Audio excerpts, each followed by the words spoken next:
सांस लेने में बार बार तकलीफ होती है तो लोगों का ध्यान जाता है अस्थमा यानी कि दमे की ओर। तो आज सेहत तहलका के इस कार्यक्रम में आपको आसान भाषा में जानने को मिलेगा कि अस्थमा होता क्या है, इसके क्या लक्षण रहते हैं और इसके घरेलू इलाज क्या क्या है। नमस्कार, आप देख रहे हैं सेहत तहलका, मैं आपके साथ श्रुति चावला। सबसे पहले बात करते हैं कि अस्थमा क्या है। अस्थमा सांस से जुड़ी एक बीमारी है। जो इंसान अस्थमा रोग का शिकार होता है उसे सांस लेने में काफी तकलीफें होती हैं। अस्थमा को लाइलाज बीमारी भी कहा जाता है क्योंकि एक बार अस्थमा हो जाने पर इसे जड़ से खत्म करना काफी मुश्किल माना जाता है। हालांकि कुछ सावधानियां बरती जाएं तो इसे कंट्रोल भी किया जा सकता है। और ये भी जान लीजिए कि अस्थमा किसी भी उम्र के व्यक्ति को हो सकता है। ऐसा नहीं है कि छोटों को नहीं होगा या बड़े को नहीं होगा। अक्सर कहा जाता है कि बड़ी उम्र में होता है, लेकिन ऐसा नहीं है।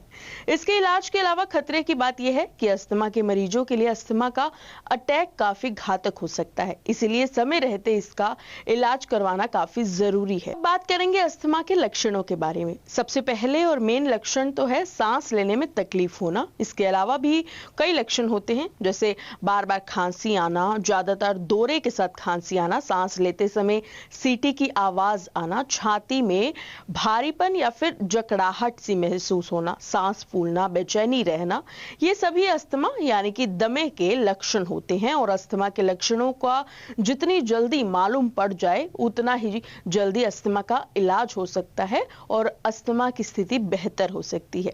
अब अस्थमा के घरेलू इलाज के बारे में जानेंगे। देखिए, अगर आप अस्थमा रोग के शिकार हैं तो इसे कंट्रोल करना बहुत ही ज्यादा जरूरी है, क्योंकि जैसा मैंने पहले बताया कि अस्थमा के शिकार रोगियों को अस्थमा अटैक का खतरा रहता है, जो काफी ज्यादा घातक साबित हो सकता है।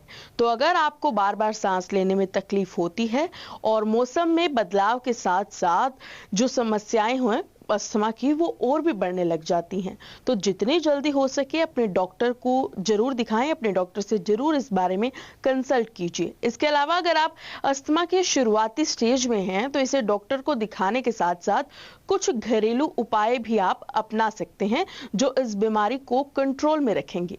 इन घरेलू उपायों में शामिल है लहसुन, अजवाइन, अंजीर, हरी पत्तेदार सब्जियां और मेथी। लहसुन न सिर्फ अस्थमा के लिए बल्कि हर बीमारी के लिए फायदेमंद है, ये हम सभी जानते हैं। खैर, अस्थमा के इलाज के लिए थोड़े दूध में लहसुन की 5 कलियां उबाल लें और हर रोज इसका सेवन करें। इससे आपको स्थिति जो है बेहतर हो सकती है। अस्थमा के इलाज में अजवाइन भी काफी फायदेमंद है। इसके लिए आप पानी में अजवाइन डालकर इसे उबालें और भाप लें इससे सांस लेने में जो भी आपकी तकलीफें होती हैं वो दूर हो जाएंगी। फिर है अंजीर, जो कफ को जमने से रोकने में काफी मदद करता है। आपने करना क्या है, अस्थमा का इलाज करने के लिए सूखी अंजीर को गर्म पानी में रात भर भिगो के रखना है और सुबह उसे खाली पेट उसका सेवन करना है। इससे श्वास नली में जमा जितना भी बलगम होता है वो ढीला हो जाता है और बाहर निकल जाता है, जिससे संक्रमण फैलने का खतरा बिल्कुल कम हो जाता है। हम जानते हैं कि हरी पत्तेदार सब्जियां सेहत के लिए काफी फायदेमंद होती है। हमारी माँ अक्सर ऐसा कहती है। ऐसे में आप अस्थमा में पालक और गाजर का जूस ले सकते हैं। इसके अलावा है मेथी। आयुर्वेद के अनुसार मेथी अस्थमा का इलाज करने के लिए सबसे ज्यादा रामबाण उपाय माना जाता है। इसके लिए मेथी के कुछ दानों को 1 गिलास पानी में उबालें। जब ये 1/3 बचे तो इसमें शहद और अदरक का रस मिलाकर रोजाना सुबह शाम इसका सेवन कर सकते हैं, यानी कि दिन में 2 बार। अस्थमा के मरीजों के लिए कुछ सावधानियां भी बरतनी जरूरी है। देखिए, अस्थमा के मरीजों के लिए जो सावधानियां बरतनी बहुत ज्यादा जरूरी है, क्योंकि अगर आप शुरू से ही सावधानियां और परहेज रखते हैं तो इससे संक्रमण बढ़ने का खतरा कम हो जाता है और अस्थमा अटैक से भी बचा जा सकता है। अस्थमा और दमा के मरीज को सर्दी और धूल से बचना चाहिए। ज्यादा ठंड और मौसम में नमी से अस्थमा मरीजों की समस्या और भी बढ़ सकती है। घर से बाहर जाते समय मास्क लगाकर निकलें, जिससे आप धूल मिट्टी के संपर्क में आने से बच सकेंगे। साथ ही सर्दियों में धुंध से बचें।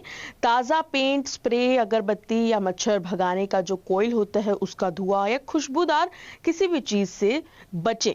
सबसे मेन है धूम्रपान से बचें। जी हाँ, धूम्रपान से बचें और उन जगहों पर जाने से भी बचें जहां धूम्रपान हो रहा हो। तो ये था अस्थमा के बारे में। अस्थमा क्या है, अस्थमा के लक्षण क्या हैं, इसके घरेलू उपाय क्या हैं, ये केवल आपके लिए एक जानकारी थी। अगर आपको कुछ लक्षण महसूस होते हैं तो इन घरेलू उपायों को इस्तेमाल करने से पहले, अपनाने से पहले एक बार अपने डॉक्टर की सलाह जरूर लीजिएगा।